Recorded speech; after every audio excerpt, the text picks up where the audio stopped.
webinar session.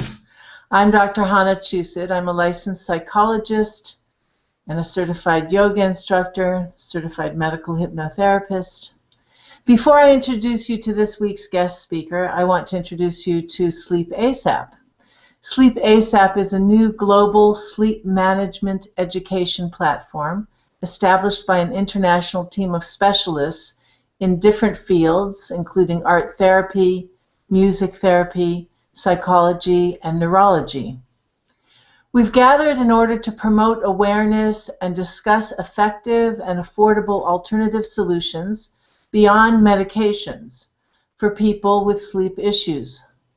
Whether you have sleep issues, you work in this field, or you're a student studying in this field, or just in general want to learn, this webinar is for you.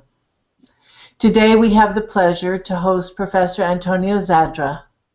We will discuss with him how dreams relate to our well-being. And a little bit about Professor Zadra. He's the director of the university's Dream Research Laboratory in Montreal. I'm not sure which university, we'll find out. And he leads the research group investigating sleep disorders at the Center for Advanced Research in Sleep Medicine. His research has attracted considerable attention from national and international media outlets, including television stations, the Discovery Channel, as well as notable newspapers and magazines. So good day, Professor Zadra. I'm really happy to talk with you. Dreams are one of my great fascinations, as well as many people. So please give us a little bit of background about yourself, including which university you're connected with. I apologize, I didn't have that. Well, first of all, thank you for having me. I'm always happy to talk about dreams, since there are so many misconceptions and myths surrounding them, and certainly a topic that is of interest to many. So I'm affiliated with the University of Montreal, which is the largest and oldest Francophone university in North America. Prior to that, I was at McGill University, also here in Montreal. And as you mentioned, I also work at a sleep laboratory, which is at the Sacré-Cœur Hospital here in Montreal, where we have a group dedicated to the study of what's known as parasomnias, which includes things such as sleepwalking, sleep terrors, and of course I have a long-standing interest in everything to do with dreaming and different kinds of dreams, be it lucid dreams, recurrent dreams, nightmares, and so on.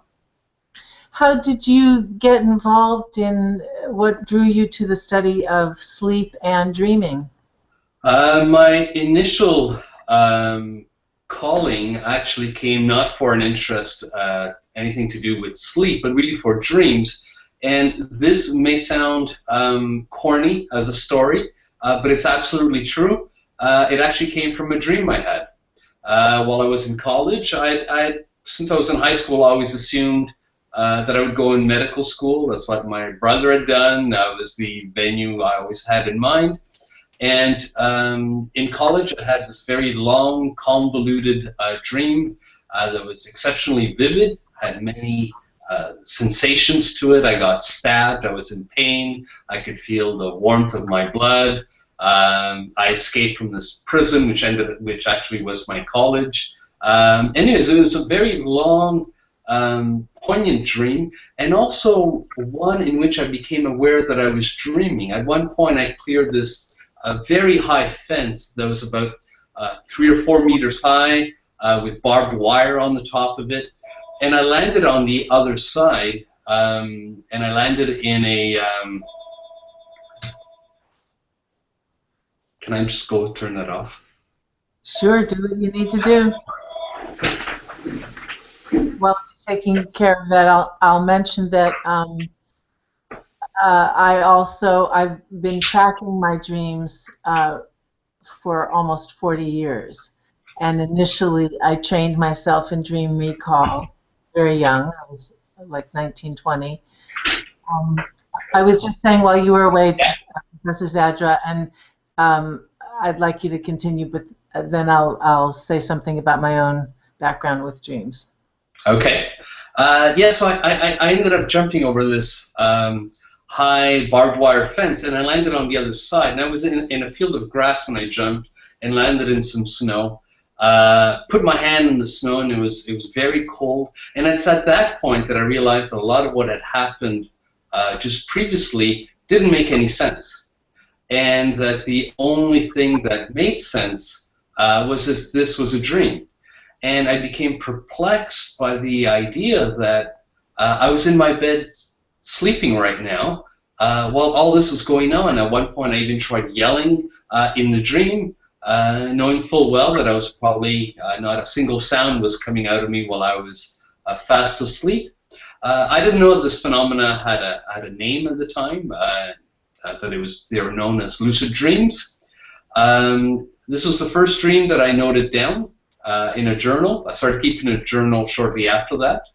And at the same time, as I started looking up these kinds of dream-related phenomena, were the first studies coming out of Stanford by Stephen LaBerge showing that it was possible to study lucid dreaming in a laboratory through some basic psychophysiological setups, that people could signal when they were lucid in their dreams by means of intentional eye movements that could be recorded by an oculogram in the sleep lab. And so from there, my interest grew. I ended up reading more about dreams in general, a lot about lucid dreams. That was really what fascinated me the most. And sufficiently so that eventually I decided that that's what I wanted to try to study anyways, not knowing if it was possible to one day make a living studying these kinds of things. Mm-hmm. But it worked out. I see that. I followed my dreams, quite literally. I hear you. I hear you, and I appreciate that. I was just starting to, while you took the moment break, to share my connection with dreams, and that I began recording my dreams when I was about 19 or 20, occasionally when I was younger, but nightly, trained myself in dream recall and all the various steps that you're probably aware of. And for about a decade, recorded my dreams nightly, and then was able to determine which ones had more significance for me, and started being more selective about which dreams I recorded. So I have 40 years of tracking my dreams, and about 5 years ago started to categorize them. Okay. So I have 40 years of categorized dreams ready for your research lab. I'm not sure what to do with them, but I'm sure we can put them to good use. So we'll That's see. Quite a collection. Wow. It is. It is. So one of the things this dream you spoke about is an example of lucid dreaming. I've also seen definitions of, and for the viewing audience, lucid dreaming referring to when one is aware during the dream that you're dreaming.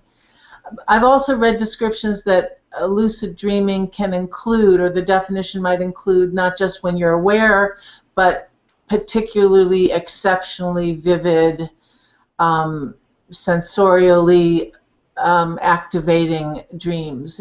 In your view, is that also considered by definition a lucid dream? I don't think it necessarily has to, but most people who experience lucid dreaming, be it occasionally or frequently, tend to report that these dreams are exceptionally vivid, be it visually, be it they're emotionally intense. In many ways, they are not that unlike the experience people can have of nightmares that are also very vivid, very involving, except the lucid dreams tend to be at the other end of the emotional spectrum. They can be very pleasant dreams, even euphoric. Some people can engage in fantastic activities such as flying, exploring new areas, landing.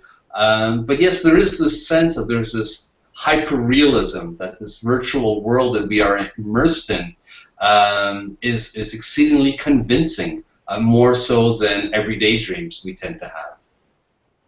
I don't think I asked quite clearly. That's informative, but what I really meant to ask was that is the definition of lucid dreams, I've read that can mean a vivid dream, a hyper-real dream, even if you don't recognize that you're dreaming? Oh, Is that no, really the whole idea and the history even behind the name of lucid dreaming, which is derived from a German terminology, really refers to the capacity or the moment that we become self-aware of our situation, namely that we are dreaming while the dream is still ongoing.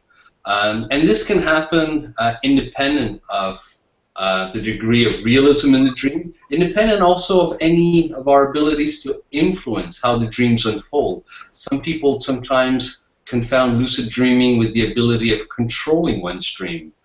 And it's possible for people, rarely, but to influence how dreams unfold without ever becoming aware they are dreaming. And there's people who are fully lucid in their dreams. They know that at this time they are in bed, they are sleeping, but who are not able to influence how the dream unfolds, so the dream construction process. They still enjoy it, they go with it, or they don't have no inclination to do so. So my understanding and how I've always approached this, either in terms of research or, like I said, in terms of historical accounts of lucid dreaming, is always really this reference to this capacity to know that one is dreaming during one's sleep. So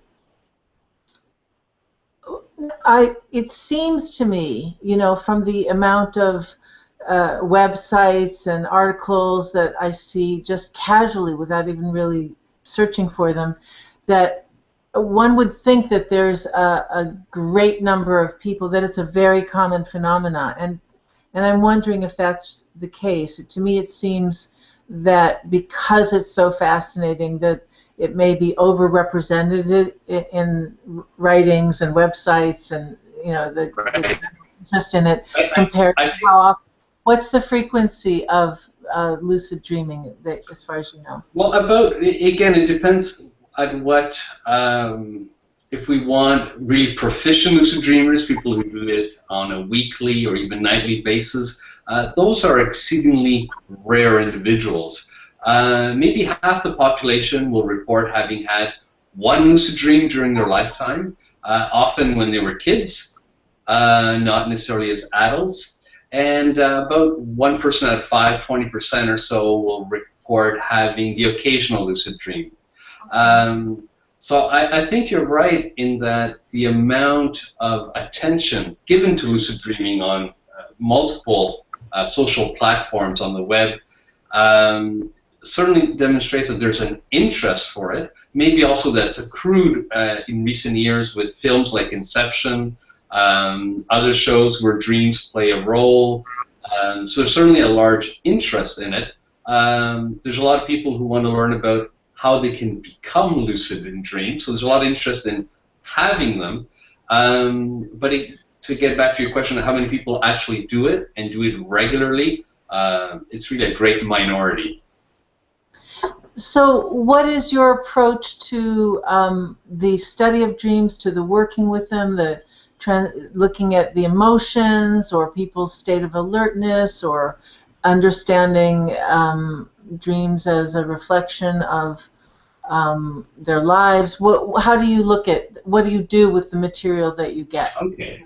Well, first of all, I have to separate my research interests from more clinical or personal interests. So in terms of research, our approach is basically one where we aim to collect many dreams from individuals. By many, I mean at least 2, 3, 4 weeks worth. Ideally, we want a minimum of about 20 dreams per person. And these can be either laboratory dreams, but more frequently these are dreams we collect because we want long series. They tend to be collected in dream journals that people keep at home. There's other ways. People can tape record them. People can enter them on a computer and text them. But we take these long series of dreams, and once we have these narratives, we try to quantify their contents. And there exist instruments that have been designed and validated and used in dozens upon dozens of studies to try to quantify their contents. What I mean by that is there are variables in the dreams that are of interest to researchers. So who are the characters? Are they known, unknown? What are their sexes if they are known? Are they male, female? Where does the dream take place? Is it a known setting, an unknown setting? Is it familiar to them? What are the nature of the social interactions? Are they friendly? Are they aggressive? Who initiates them? What are the emotions in dreams? And all this, there exist instruments to codify all these things. And what? Yeah. Once you've codified the content, yes. How are you using that? What is the application of that information? Okay, so that's the first step, and that gives us a portrait of across a series of dreams. This person's dreams tend to be more negative than positive. They tend to be more aggressive interactions than friendly. When there are aggressive interactions, they're always with male characters, rarely with female characters. So you get this global portrait. Then you can either compare these characteristics with normative data. All these variables have normative data for men, women. But our main interest is trying to look at relationships between these variables and measures of waking states. By that, it can be personality. People who are introverted, extroverted. Does this show up in people's dreams? People's well-being, people who are anxious, less anxious, depressed, non-depressed. We studied the dreams of people diagnosed with schizophrenia. We try to look at links between dream content and general measures of well-being. So it's really to try to establish parallels or ways in which dream content can be shown to correspond to particular dimensions of people's waking life. In essence, the goal of all this is to try to elucidate in what ways can we show dreams are not random mental constructions, but that they show fairly systematic, robust relationships with certain parameters of waking life. The challenge is in understanding which dimensions in dream content, again, it could be settings, characters, emotions, and so on, are most robustly related to what kind of variables in the person's waking life. Is it their personality, their concerns, and so on? This may not be a fair question, and just say so if this is would take the whole webinar. But is there briefly? Are there 1, 2, or 3 correlations that you found that dreams are reflecting what aspects of waking consciousness? Or no, that's a very fair question, a very good one. And if I was to distill many years of work from our lab and others, I think there's 2 key dimensions that people should be paying particular attention to in their dreams, and that is, what are the emotions that we are feeling in the dream? And the second is, what is the nature of our social interactions? That is, how are we interacting with the other characters in our dreams? And who are they? Who are these people? And most people, when they have other characters in their dreams, tend to be people that they know. Be it family members, co-workers, people they haven't seen in a long time, friends. But unknown dream characters are a minority. They do show up in dreams quite frequently. They're still a minority. And so these 2 dimensions, emotions and social interactions, are probably the 2 that reflect best how we are feeling. So our well-being in waking, whether we're going through a rough patch, whether we're concerned about relationships we have with colleagues at work, with our parents, with our kids, with a spouse. So these ongoing concerns that we can have that can be taking up a lot of our mental, physical, emotional energy during wakefulness tend to be the things that seem to most correlate with these particular dimensions of dream content. Like I said, emotions and social interactions. So you're seeing a clear relationship between the waking well-being and what shows up in people's dream life. Yes, and we've shown this in multiple studies. We've also shown it in longitudinal studies. We've done one study, for instance, where we followed people over a 6 to 10 year period. And at both periods, we collected their dreams, we collected several measures of psychological well-being, and these patterns were true not only at the individual points in times, but across time. By that, what I mean is the people who had lower levels of well-being and whose levels over 6 to 10 years increased for whatever reasons, we saw a positive changes in their dream content over that period of time. And the inverse is true. People who over 6 to 10 years started having more higher scores on measures of anxiety, neuroticism, depression, that is, people whose well-being decreased over time, you start seeing more negative elements in their dreams. No, so there the evidence, I would say, is quite fairly robust, to me, reasonably compelling as far as these kinds of variables go. It makes sense that we're not a different person when we go to sleep, that our states of consciousness have continuity across waking and sleeping. Absolutely. And I think also that people tend to misunderstand, at least partly, the nature of dreams, because many people say, oh, dreams, they're bizarre, they're fantastical, and so on. But when you look at thousands of dreams from hundreds of people, most dreams aren't bizarre. Most dreams aren't unusual, don't have the logical elements in them. But the dreams we choose to share with others tend to be unusual dreams. And so if I have a dream where I'm stuck on the highway in my car because there's a traffic jam, and that's what I wake up remembering, I'm probably not going to go tell my spouse, listen, what dream I had last night. I was stuck in a traffic jam. No, we choose to share dreams that stand out and that are unusual or that make us perplexed or fantastical. And so to the extent that many people do that, and that also often it's more the bizarre dreams that are shown in the media, be it films, novels, I think there's this this view that has developed over time that they are necessarily bizarre and strange, and although they certainly can be, most aren't.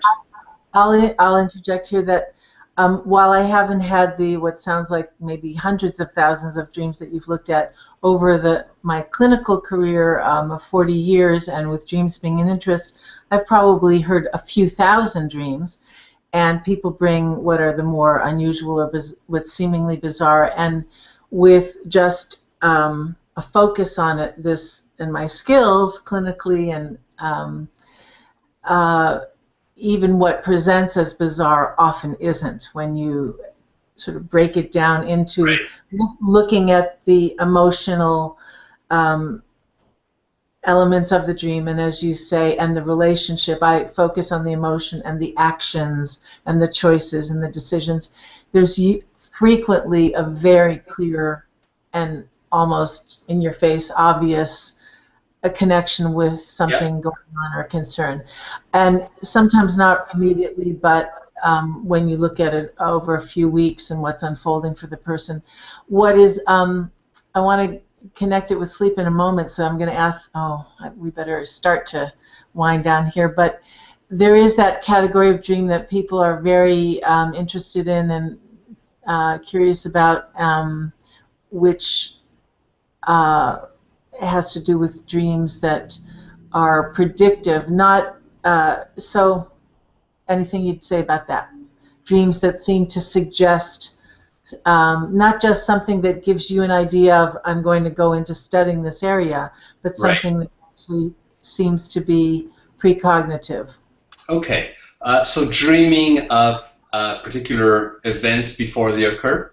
Yeah. So clairvoyant dreams or precognitive dreams. Okay, I have three things I want to say about that. Yeah, short. But the first is that many such dreams can be explained. And so someone, for instance, if there's a plane crash, earthquake, recently in Nepal, there's often someone from somewhere who will email me saying, I found you on the web, you study dreams, I had a dream of this plane crash or earthquake or what have you 2 months ago and now it's happened, blah, blah, blah. The problem is that almost there'll be someone somewhere dreaming of plane crashes every night, right? And if nothing happens, we don't look for correspondences. And so no one writes to me saying, You know So what? I dreamt of a tsunami, and it's been a year and nothing has happened. No, so there's a selective bias. Someone who I had a friend who said, you know, I dreamt that the wooden stairs to my apartment, outside of my apartment, gave out. And about a week later, they did. You know, and I almost hurt myself. But it could be that even though they weren't aware of it, they noticed the rot in it. They noticed the screws that were coming out. And so it was something that was predictable. Now, all this being said, the other thing I want to mention is that there still remains a cluster of dream reports that are not explainable in this way, or as far as I know, in any other way. And I've met a sufficient number of individuals, including colleagues of mine, who have had these experiences. I have no reason to doubt the veracity of what they are saying. There's no reason for them to lie to me or to make up these stories. And those dreams, I have really no, at least scientific explanation for. But I believe it can happen. Yeah, well, I know it can happen. If we had more time, I'd share on that. But I would look at it as that just as in waking life, there are some people with a higher level of intuition, or this phenomena of clairvoyance hasn't been explained by science. Not everything has. So they can also, what can occur in waking life can occur in dream state. So let's just take a few minutes, because it's gone quickly. We're having to wind down fairly soon. How can people who are struggling with their sleep, their quality of sleep, maybe waking up frequently in the night, how can paying attention to their dreams or working with dreams improve sleep? Do you know anything or what? I think that unless some of the sleep disturbances that they are experiences are due to some dream-related process, and so there's people who have frequent nightmares and so develop certain forms of insomnia because of their nightmares. Not just because the nightmares wake them up, but also because once they've awakened from a bad dream, they may intentionally not want to fall back asleep for fear of the dream continuing. And so they self-induce insomnia, or they go to bed very anxious for fear of having one of these experiences. There's also so people... what can somebody like that do? Well, there's fairly straightforward approaches for treating nightmares. Cognitive behavioral approaches among some of them, imagery, rescripting procedures that have been studied in about a dozen studies so far, with idiopathic nightmares, that is everyday nightmares, with trauma-related nightmares, in veterans, in women who have been sexually abused, and across these populations, these techniques, which are easy to learn and master, work in about 80% of the time. Yeah. Sorry.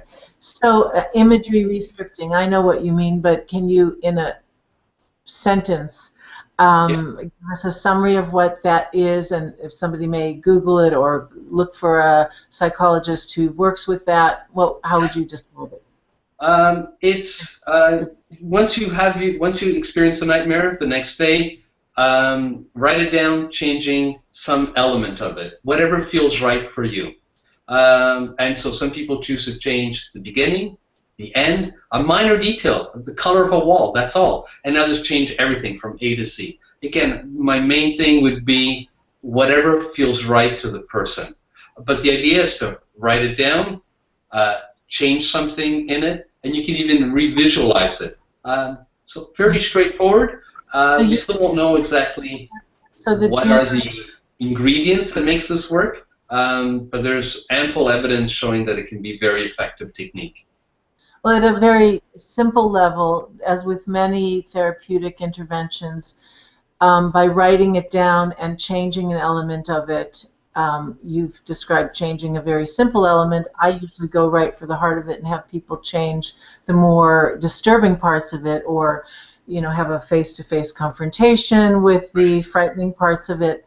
in the rewriting or in the retelling or in the reimagining it.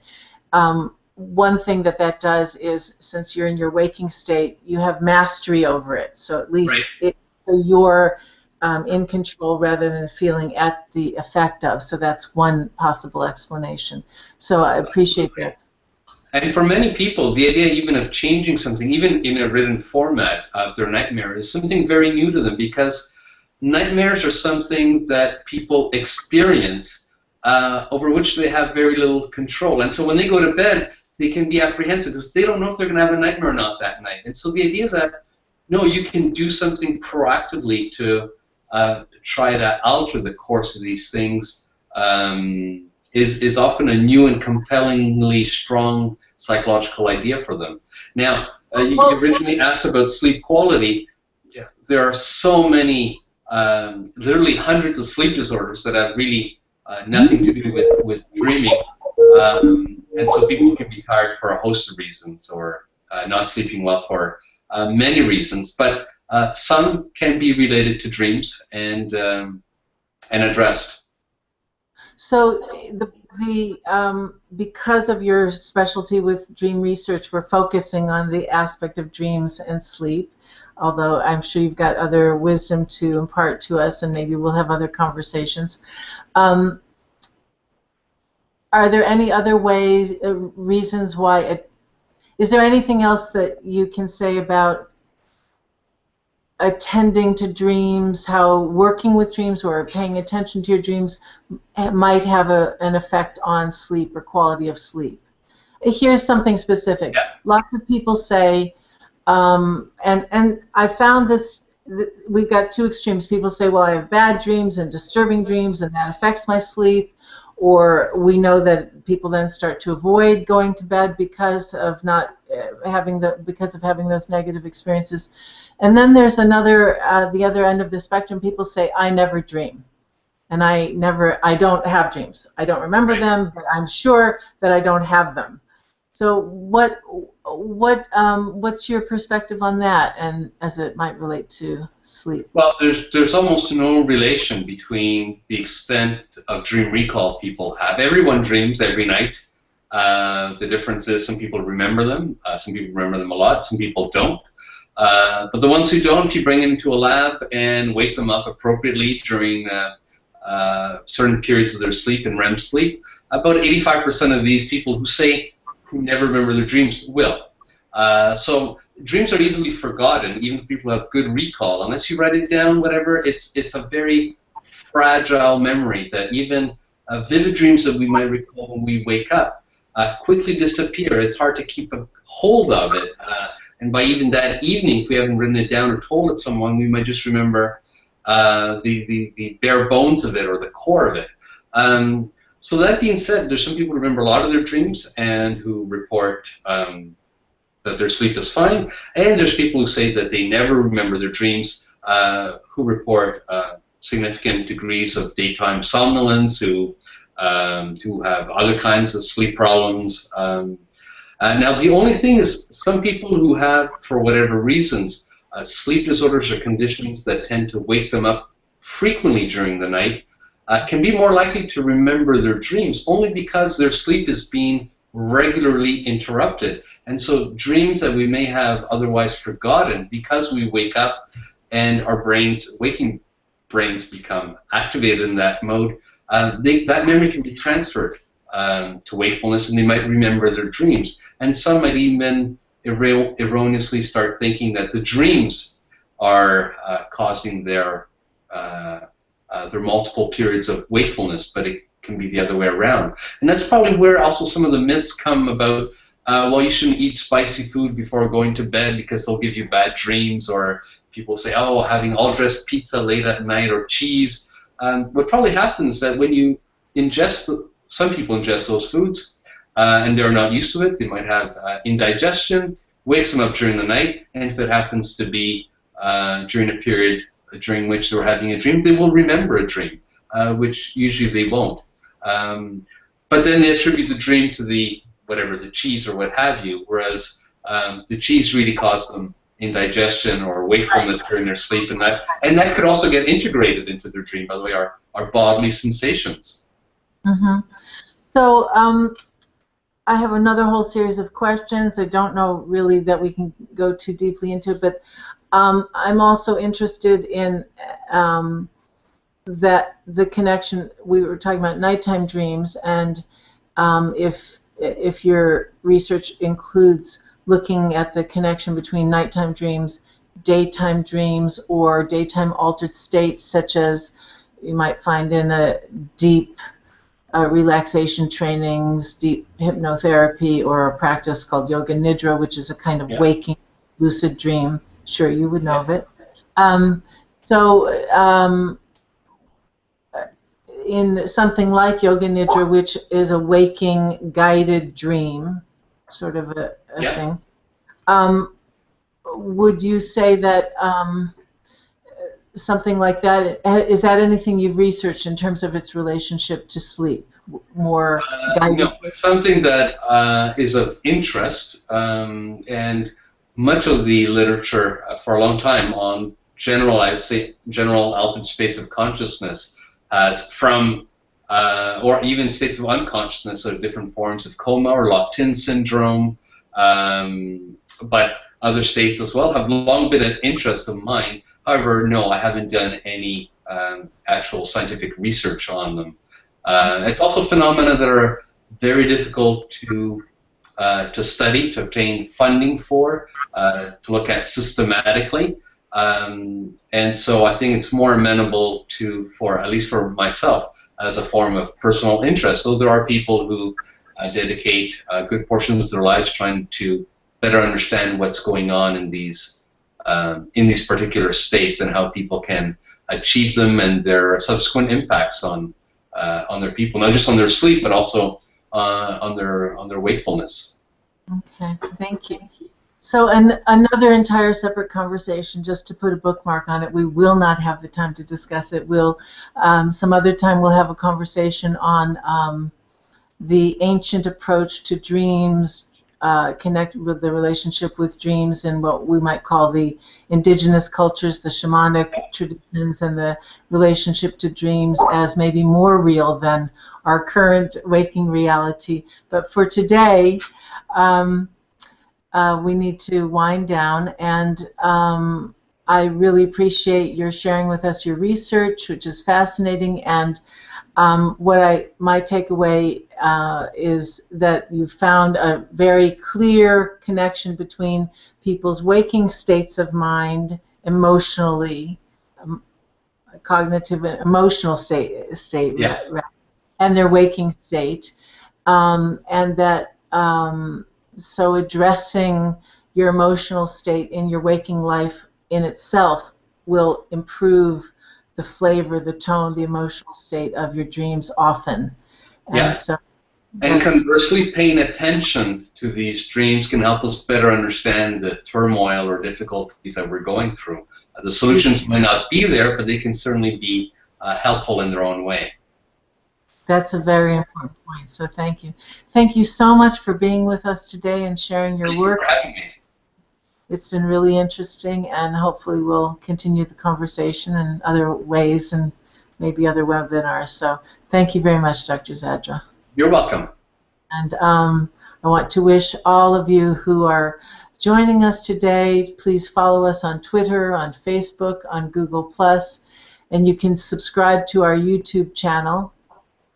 We'll post Professor Zadra's contact information at the research lab so that you can follow his work if you're interested, and wish all of you a good night and sweet dreams. Thank you. Thank you.